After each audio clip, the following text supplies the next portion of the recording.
The independents in New Hampshire voted for Nikki Haley.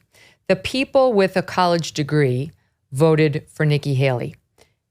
Everyone else voted for Trump. He won with the old people, with the young people, with the men, with the women. I mean, across demographics, he won.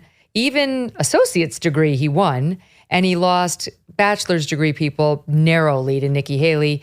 Then she beat him solidly with people who have an advanced degree. He also won with everybody making under 100,000. She narrowly beat him with those making over 100,000.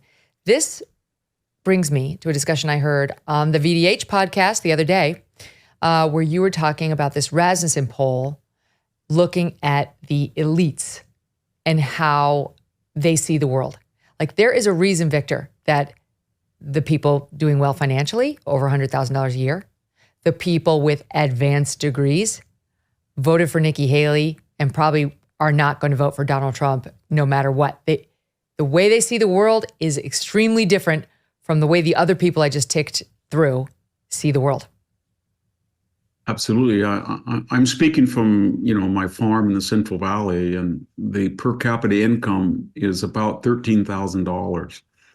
And I work each week in Palo Alto where it's over 150,000. And I work with people with PhDs and MBAs and JDs. And then I'm here where I don't see very many people with most people don't have a high school diploma.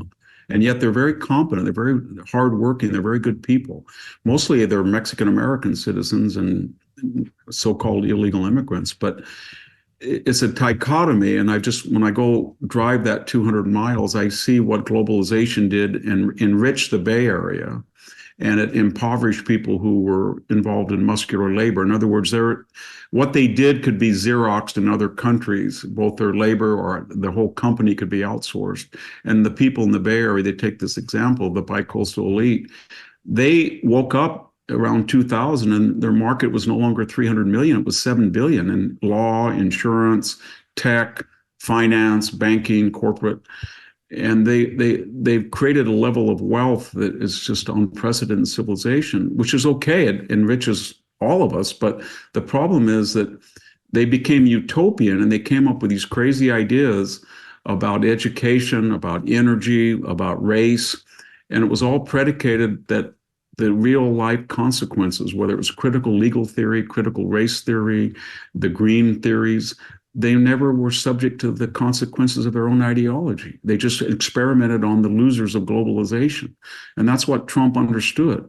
And so he was trying to create an ecumenical class party that wasn't predicated on racial differences. And he may be successful in getting the highest number of Latinos and blacks in the next election, if he's careful, than we've ever seen for a Republican. But this wealthy group hasn't really been examined, and because they own the media and academia, K through 12, entertainment, the corporate boardroom, the popular culture, they're really exempt from really introspection on who they are, what their values are. But I think they've been a very pernicious influence on this country, and they're very selfish people, and we don't say that because they have all of these degrees, they have the right zip codes, they have the right 401ks, they have the right professions, and they're very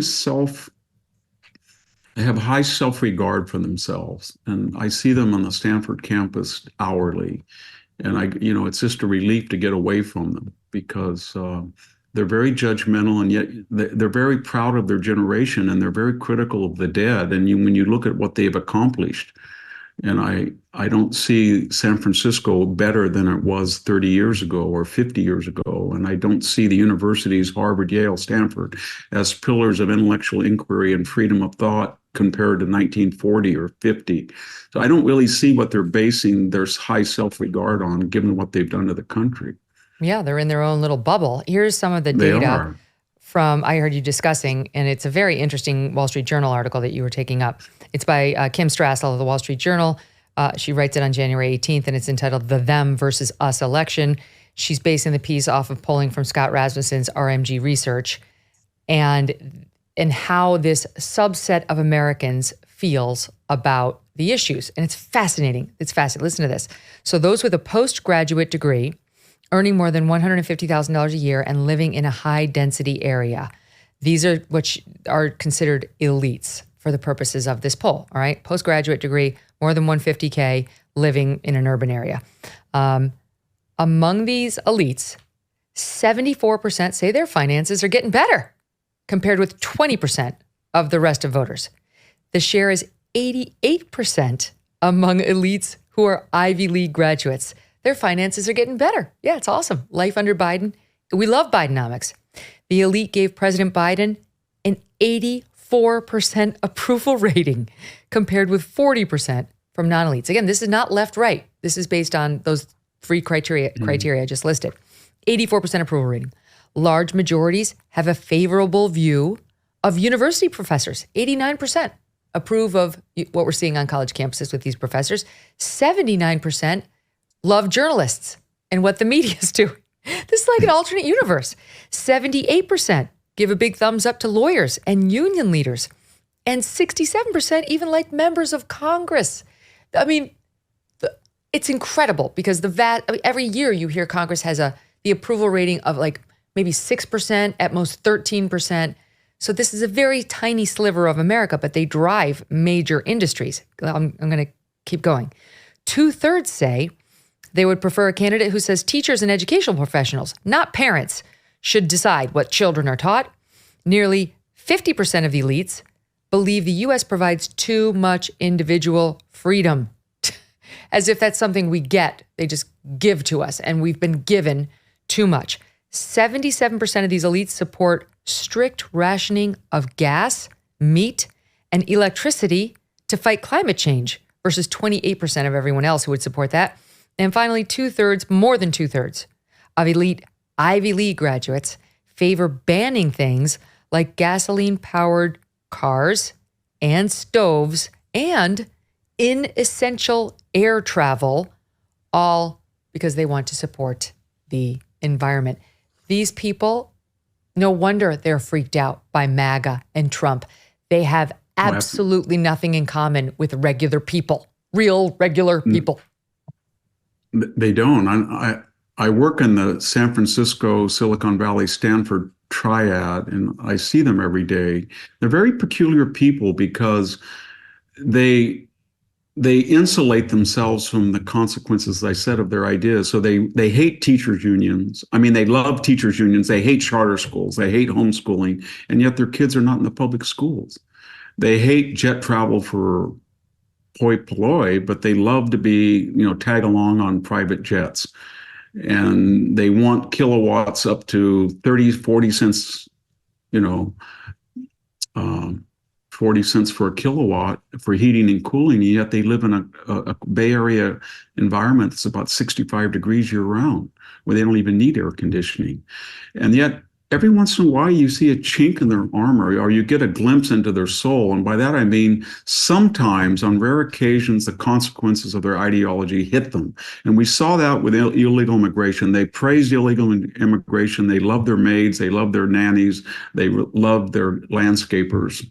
But every once in a while, it hits them when people go to Martha's Vineyard, or the red state governors say, why don't you share the burden in New York or Chicago or Seattle? Then they show that they get angry about what's happening to them. You also saw it with the DEI and the effect on kind of what I would call repertory admissions, where, to take one case where I work, 20% of the incoming Stanford classes the last 2 years have been so-called whites. And that meant there's not enough room for brilliant white kids, especially white males with perfect SAT scores, which SAT was dropped as a requirement, or perfect GPA. And not all of them are billionaires that can buy their way in, and not all of them are kids of rich alumni or legacies or administrators or faculty. So a large number of straight A kids with high test scores, optional, they submitted, did not get into places like Harvard and Stanford. And all of a sudden, these people were furious. They said, this is unfair. This is racist. This is horrible. In other words, they never thought it would happen to them, just like with immigration. And that really shows me, when you see these contradictions come home to roost to them, and they get irate, but they never quite see that they created these situations that have hurt people for generations, and now they just barely start to affect them, and they go hysterical. And if the Republicans are coherent and they can create a large lower middle and upper middle class coalition that transcends race and starts talking about, not equity, but equality of opportunity in the real sense, and starts, addressing these, they could win really big. They could do a lot of good by winning the House and the Senate and the presidency. And it requires a lot from Trump because, that speech he gave in Iowa, I thought it was brilliant, and it just drove the acceptance speech. It drove the media crazy. They didn't want to cover it. It was much better than the one he gave in New Hampshire. And when he set aside that I'm not a vindictive person, I don't hold grudges. Anytime he does that, he smiles. He's got a twinkle in his eye, and so he's capable of doing that. And everybody said he can't do it. He's Trump. Trump. He goes in. No, I don't believe that. I think he can do that. And if he were to do that, he could win a Reagan 1980 type revolutionary election. And that's the hope, I think, that we all have. But I don't know if it's going to come to fruition. Here's a great New Year's resolution. It's not too late that you can actually keep, even if you only have 3 minutes in the morning. Introducing Gen 90, the new instant wrinkle treatment from Genucel. Genucel says that Gen 90 can reduce the appearance of wrinkles anywhere you use it. Eyes, forehead, crow's feet, laugh lines, and it can start working in seconds. Genucel says Gen 90 is 2 generations better than any immediate effects product, which is already super popular, and years ahead of the skincare market. Gen 90 technology is luxurious, nourishing, and silky smooth, and best of all, it starts working instantly. There's a reason why Genucel has so much more customer loyalty compared to other skincare brands. Gen 90 is on sale right now at Genucel.com, and it's included in their bestseller package. Don't go overseas to get harsh procedures for thousands of bucks. Try Gen 90. The results are guaranteed, or your money back. What do you have to lose? Make your fine lines and wrinkles disappear. And for the first time ever, order Gen 90 with every most popular package for over 70% off. Genucel.com/MK60. Genucel.com/MK60. Hey, thanks so much for watching. If you like what you just saw, hit the subscribe button for more clips and full episodes.